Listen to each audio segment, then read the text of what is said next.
नमस्कार विद्यार्थी मित्रांनो, मी संकेत सर, देवगिरी IAS अकॅडमीचा संचालक. आज तुमच्या पुढे जो काही आपला संयुक्त गट ब पूर्व परीक्षेचा जो काही कट ऑफ आहे तो अंदाजित कट ऑफ म्हणजेच कट ऑफ प्रेडिक्शन मी तुमच्या समोर हा व्हिडिओ घेऊन येत आहे. आता हा जो काही कट ऑफ आहे याच्या जो काही प्रेडिक्शन आहे म्हणजे अंदाज आहे तो अंदाजा मांडण्यापूर्वी अगोदर मी तुम्हाला काही गोष्टी सांगतो. तो त्या गोष्टी म्हणजे की हा जो काही अंदाज आहे किंवा हा जो काही कट ऑफ आहे तो अंदाजे आहे. म्हणजे जो काही माझे विद्यार्थी असतील, मित्रपरिवार असेल आणि जे काही मी काही एक्झिट पोल घेतलेले असतील त्या कट ऑफच्या संदर्भामध्ये त्यावरून निष्कर्ष काढलेला किंवा अंदाज काढलेला जो काही अंदाज आहे म्हणजे हा आहे तो कट ऑफ. ठीक आहे. मग जर यदा कदाचित जर येणाऱ्या जो काही रिझल्ट आहे, निकाल आहे, त्या निकालामध्ये जर तुम्ही या कट ऑफ पेक्षा जे काही साम्य दर्शवलं नसेल किंवा हा जरी कट ऑफ मी सांगितलेला जर चुकीचा ठरला तरी तुम्ही माझ्यावर ती सगळी गोष्टी आणू नये असं माझं मत आहे. आता दुसरं म्हणजे काय की हा जो काही कट ऑफ आहे मी तुम्हाला मागच्या अगोदरही सांगितलं होतं. ठीक आहे की आयोग म्हणजे मी नाहीये किंवा आयोगात माझे सहकारी बसलेले नाहीत किंवा मी आयोगात येणं जाणं करत नाही. हा जो काही कट ऑफ आहे तो माझ्या अभ्यासांती माझे विद्यार्थी, माझा मित्रपरिवार, माझे सहकारी आणि जे काही आम्ही डाटा कलेक्ट केलेला आहे त्या अंदाजावर आम्ही हा कट ऑफ प्रेडिक्शन करतो. आम्ही कोणालाही उत्तर देण्यासाठी बांधील नाही आहोत. ठीक आहे. आता हा जो काही कट ऑफ आहे तो मी प्रेडिक्शन करतोय, अंदाजे कट ऑफ सांगतोय, त्याच्यावर तुम्ही मेसाठी चालू करा. पण ही खात्री देत नाही की हा जो काही कट ऑफ आहे याच्यावर तुम्ही वर्क करायलाच हवं. ठीक आहे. आता माझे काही विद्यार्थी असतील, सहकारी, मित्रपरिवार असतील, आता हा मला फॉलो करणार आहे त्यासाठी तो मला आवर्जून सांगतो की व्हिडिओ बनवा, त्यासाठी मी हा व्हिडिओ बनवत आहे. ठीक आहे. याला निगेटिव्हली घेऊ नका, पॉझिटिव्हली घ्या असं मी त्या ठिकाणी म्हणेल. आता देवगिरी IAS अकॅडमीच्या जे काही युट्यूब चॅनल आहे त्या युट्यूब चॅनलला अगोदर आवर्जून सर्वांनी सबस्क्राईब करावं. सर्व व्हिडिओला लाईक, शेअर, कमेंट आणि या चॅनलला सबस्क्राईब नक्की करायला विसरू नका आणि जे काही बेल आयकॉन आहे ती पण दाबायला विसरू नका. ठीक आहे. आता जो काही कट ऑफ आहे, जो काही पेपर आहे कंबाईन ग्रुप बी चा, आता हा जो काही पेपर झालेला आहे तो आता तुम्हाला सगळ्यांना माहिती आहे, याच्यावर आपण एक व्हिडिओ पण बनवलेला आहे की हा पेपर साहजिकच हा खूपच हार्ड होता. ठीक आहे. आता हार्ड होता म्हणून आता आणि जागा जर बघितल्या तर जागा खूप जास्त पण नाही आहेत. ठीक आहे. त्यासाठी आता जो काही ओपनचा कट ऑफ आहे तो ओपनचा कट ऑफ मी सध्याच्या घडीला असं प्रेडिक्शन करेल 45+. ठीक आहे. आता 45+ काही मार्क ज्यांना असतील त्यांनी माझ्या मते बिनधास्त मेन्ससाठी तयारी केली तरी काही हरकत नाही. ठीक आहे. आता SC ST जर म्हणलं तर SC ST समजा एवढे जर असतील तर माझ्या मते तयारी करायला काही हरकत नाही.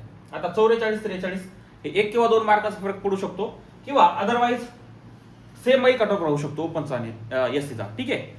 त्यानंतर ST, आता शेड्यूल ट्राईब्स जे आहेत त्यांचं देखील मला असं वाटतं की 40+ जे आहेत त्यांनी तयारी करायला काही हरकत नाही. ठीक आहे.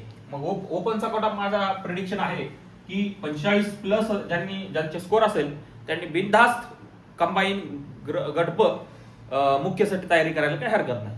त्यानंतर SCची जी काही SCचा जो काही कट ऑफ आहे तो मी सांगेल की 43 किंवा 44च्या आसपास किंवा प्लस हा लागू शकतो. त्यानंतर ST जे आहेत, ST मध्ये जे काही 40+ ज्यांचा स्कोर असेल त्यांनी तयारी करायला काही हरकत नाही. आता राहिला विषय कोणता? OBCचा. आता OBCचा कट ऑफ आणि ओपनचा कट ऑफ यामध्ये बऱ्यापैकी साम्य आहे बघा. बरोबर. म्हणजे ओपनचा कट ऑफच OBC कट ऑफ म्हणजेच ओपनचा कट ऑफ हा सेम लागतो. ठीक आहे. आता राहिला विषय कोणता? फिमेलचा. ठीक आहे. आता महिलांचा कट ऑफ म्हणजे तर जे काही ओपनचा कट ऑफ आहे त्यापेक्षा 2 ते 3 मार्क किंवा 4 मार्कापर्यंत हा कमी पकडून चाला. त्यानंतर SCचा जो काही कट ऑफ आहे तो महिलांचा कट ऑफ हा देखील 3 ते 4 कमी मार्कावर घेऊन चला आणि STचा कट ऑफ आहे तो जरा जास्त म्हणजे 4-5 मार्कांनी कमी होऊन चला. अशा प्रकारे हे जे काही कट ऑफ प्रेडिक्शन आहे ते मी सांगत आहे. हे जर योग्य वाटत असेल तर बिनधास्तपणे तुम्ही लँग्वेज आणि GS जो काही मेन्सचा अभ्यासक्रम आहे तो चालू करायला काही हरकत नाही. यदा कदाचित हा जरी कट ऑफ जर चुकीचा ठरला तरी काही हरकत नाही, कारण तुमचं जे काही पेपर 1 म्हणजे लँग्वेज जे आहे, ठीक आहे, आणि पेपर 2 म्हणजे जो जीएसचा भाग आहे आणि लँग्वेजचा जो भाग आहे, ते दोन्ही काम मी तुमच्या ग्रुप सी ला नक्कीच काम पडणार आहे. ठीक आहे, त्यासाठी कसलीही मनात निगेटिव्ह थॉट न ठेवता, कसलीही नकारात्मक भावना न ठेवता बिनधास्तपणे मुख्यसाठी अभ्यास करायला काही हरकत नाही. आणि जे जर समजा याच्यापेक्षाही जर कट ऑफ तुमचा खाली असेल, आता समजा 44 आहे, तर ठीक आहे, माझ्या मते तो थोडंफार दोन्ही करायला काही हरकत नाही. पण याच्यापेक्षा जर तुमचा कट ऑफ जर कमी मार्क्स जर असतील, तर माझ्या मते तुम्ही बिनधास्तपणे ग्रुप सी ची तयारी करायला काही हरकत नाही. आता ग्रुप सी आणि ग्रुप बी, आता हा मी काय ग्रुप बी चा जो मेन्स आहे आणि जो कंबाईंड गट आहे, तो आता सिलेबस बऱ्यापैकी सेमच असणार आहे. कारण जो आता परीक्षा योजना येईलच या महिन्याच्या अंतिम टप्प्यामध्ये किंवा पुढच्या महिन्याच्या पहिल्या आठवड्यामध्ये, हे जे काय आल्यानंतर समजेलच की त्यांना देखील एकच पेपर म्हणजेच मेन्सचाच पेपर हा ग्रुप म्हणजेच गट क साठी देखील सेम राहणार आहे. ठीक आहे, त्यासाठी असा हा कट ऑफ आहे. बिनधास्तपणे याच्यावर जर असाल तर बिनधास्तपणे तयारी चालू करा. काही अडचण आली, माझा पर्सनल नंबर मी त्या ठिकाणी देत आहे. त्या अगोदर मला सोशल मीडियावर तुम्ही मेसेज करू शकता. अदरवाईज खूप अर्जंट असेल तर मला माझ्या व्हॉट्सअपवर मेसेज करू शकता. ठीक आहे, तरी आवर्जून मी तुम्हाला सांगेल की देवगिरी आय एस अकॅडमीच्या जो काही ऑनलाईन प्लॅटफॉर्म आहे त्याला नक्कीच तुम्ही सपोर्ट करा. देवगिरी आय एस अकॅडमीच्या चॅनलला तुम्ही सर्वांनी सबस्क्राईब करा, ही सर्वांना आवाहन करतो आणि थांबतो. थँक्यू.